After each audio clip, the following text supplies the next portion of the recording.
Folding under pressure, I ain't switching for no hoe. I ain't talking to no cop and I ain't telling on my bros. Ain't no killer, but don't push me, fingers itching on that pole. Niggas plotting on my come up, gotta watch they at my nose. Long nights I sold drugs just to hit the studio. Now I'm eating steak and shrimp. What's up guys, in this video today I'll be showing you how to make the most realistic renders you could possibly have. Without a Lightroom, all you need is a simple HDR, and you just have to make up, well, you have to make a simple light box or whatever, plane that you have to edit a little bit, and that's pretty much it. And some settings in your character's texture. That's all this is going to be. So first off, before we get started, you want to go to Google and you want to search up HDRs or free HDRs, and then you have all these websites come up, and you will just want to go to them and make an account or whatever you have to do to get these HDRs. And then after that, you want to, before that, do not go to images and do not save them as PNGs. All this stuff here are just PNG files. You do not want those. They will not, no, you don't want that. The file has to be a .hdr or .exr because they include light information that will help out with your rendering. Alright, so now we're about to get into it. Once you've downloaded your HDR and stuff, go ahead and open up Cinema 4D and load in your character. I'm just going to load in something very simple right now, and now we have to edit the texture of the character. Wait, not yet. Never mind, I take that back. Now we have to make this little light plane or something that stuff can bounce off of for our character to add a little bit more realism. So you want to make a plane, so go to this right little cube right here and plane, and then you want to change your width and height segments to 1 by 1. If you do not see these options, just click on attributes right here, and that should help out. And then after that, you want to press C, and then you want to go over to your point mode right up here, and then you want to scale. You want to select, oh, Jesus Christ. You know what, skip that. Go to object mode, your default mode, and click on the scale tool, and then just scale along the x-axis. And that should be wide enough. And then you want to scale on the z-axis, and that should be good enough right there. And then you want to go to your edge mode right here, and then you want to click on your move tool at the top, and then select this last edge, hold control and drag up along the y-axis. Whoa there. Yeah, hold control and drag up and then let go, and that should be good right there. And then just, if you have to make any more adjustments, just select the edge again and drag up. Alright, so that should be fine right there. Let's go back into our object mode. Let's drag it a little bit closer.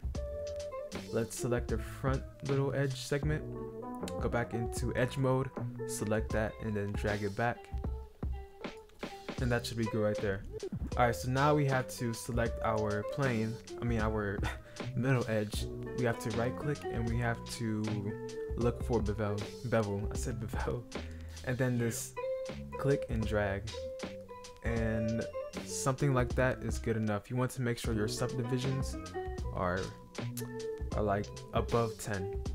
If you don't have these options, just select this bevel right here, and then they will come up, and that should be fine and dandy. Alright, so now we're done with our scene setup, a little bit I guess. Now what you want to do is make a new material, so double click in this area, and then you want to drag that onto the plane. And now you want to make this color completely white, so go to color and white, and that should be good right there. Alright, so the next step we have to do now is load in the HDR. So to do this, just go to create at the top, look for environment and choose sky. Alright, and then you want to make a new material, and you want to uncheck your reflectance. Only make sure color is checked for this part, and then you want to load in your HDRs.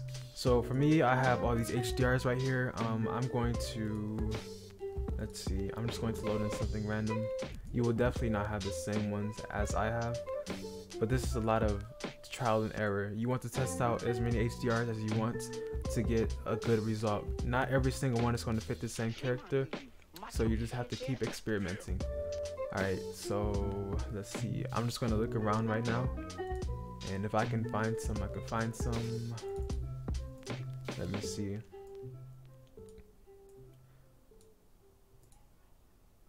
I don't want to use this. Yeah, so just this is gonna be like a while of me testing this out. Alright, nah, don't want to go with that. Oh, this is a better way to test them. I can just drag them on here and just look at the image. Nah, I don't like that either.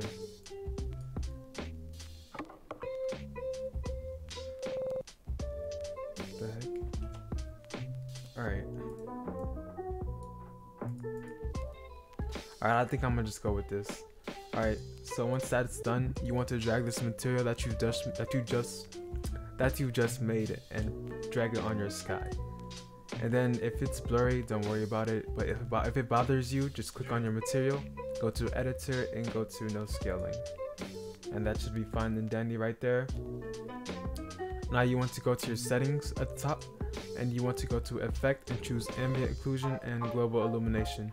Now you have to have global illumination for this because otherwise it won't work. I'll show you right now. If we uncheck this and we just go ahead and render, there should be there's pretty much no light. It's just so plain and dry. If we check this, then we have a whole new light source, and it kind of fixes up what's there. There's no light source without the global illumination on for this. So yeah. Alright, anyway. Now I'm going to put my render settings on exterior HDR image. No, I'm going to put it on object visualization high. If your system is bad at doing renders, like it's very slow for you, you want to make sure yours is at interior preview, exterior preview, or object visualization preview. You want to have it on one of those. Yeah, but for me, I'm going for high because I get fast results with this little render time, and then I will whatever. Alright, so next thing you want to do is you want to either pose your character. Yeah, pose your character how you want it. So for me, I'm going to just get my camera set up. Right here is good. I'm going to create a camera. So to do this, go to create, go to camera, right click and choose, right click on your camera, go to cinema 4D tags and choose protection. This is so that your camera doesn't move. It's like if I try to move around, oh, I'm not in my camera right now. If I go into my camera and I try to move around, as you can see, it does not work. Now to go into your camera, just click this white box. Simple as that. But if you don't want to be in your camera, just click it and then you can freely move, whatever.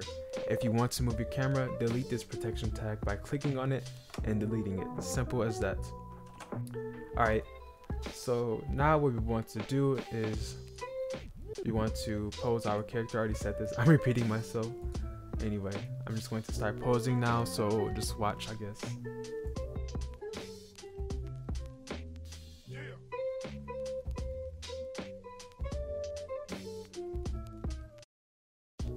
Oh, also, if you can't select anything, go back into your object mode. I just noticed this. So yeah, object mode is right here. And yeah.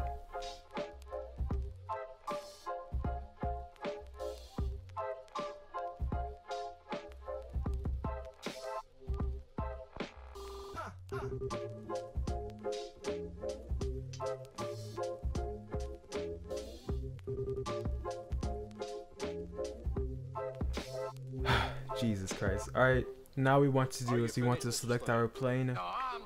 We want to right click and go to cinema 4D tags and choose compositing. Now what this does is it makes sure that when you render this out, your plane in the background is not visible. There's only thing that's going to be visible is the character itself. Also, go into your render settings, go to save right here. In your format, choose PNG and check the alpha channel. What this does is it makes sure that you only have the character. Otherwise, the background would show. So if I like do a little test right here, as you can see, wait, what? Hold on. Nah, bro, what? Desktop, let me test this out.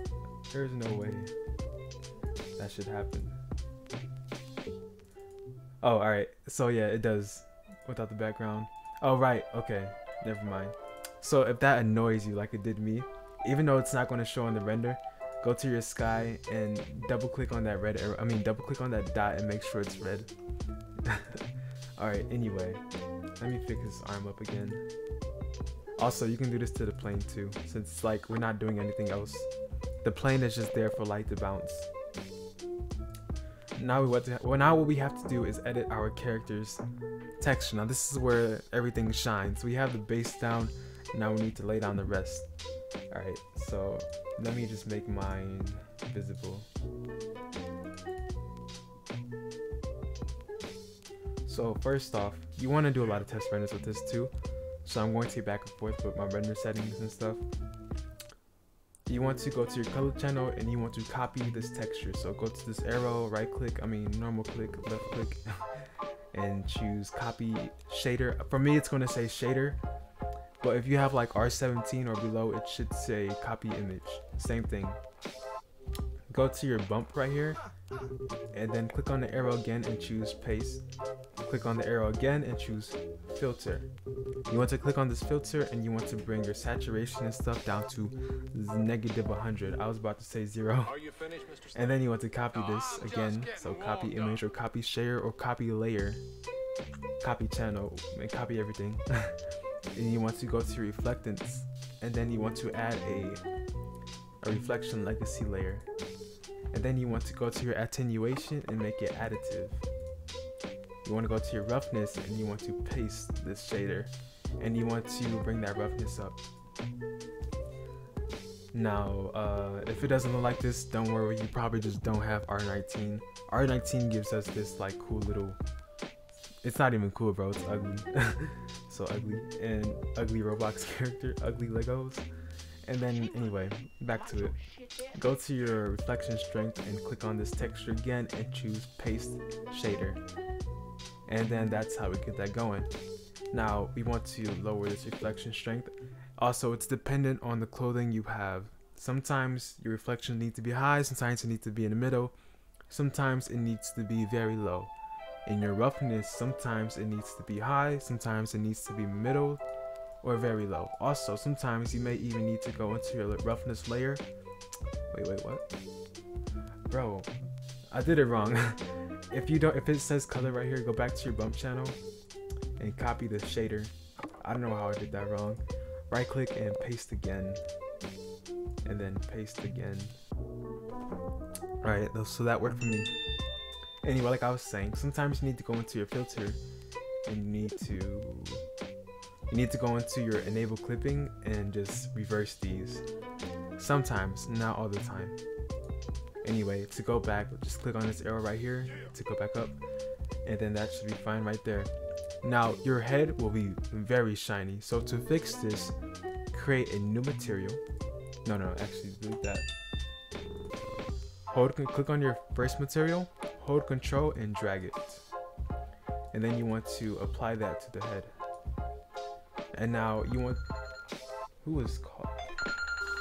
Hold on, let me ignore that real quick. That's my grandmama too. I'm ignoring my grandmother. Anyway, hold up. Anyway, double click on your material. Rename it. Jesus Christ. Right click on your material, rename it to head or whatever, so you don't get confused on what is which. And make sure, like I said, make sure that's dragged onto the head. Anyway, for this new material, you want to go into your roughness and you want to invert these.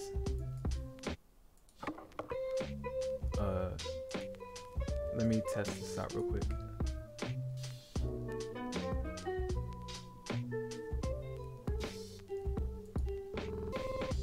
Okay, yeah, that did work. So yeah, for the head, sometimes you will need to reverse that. Anyway,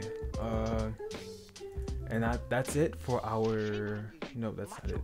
Also, sometimes you may need to go back onto your bump of the original layer and bring it up really high or really low. All depends on whatever.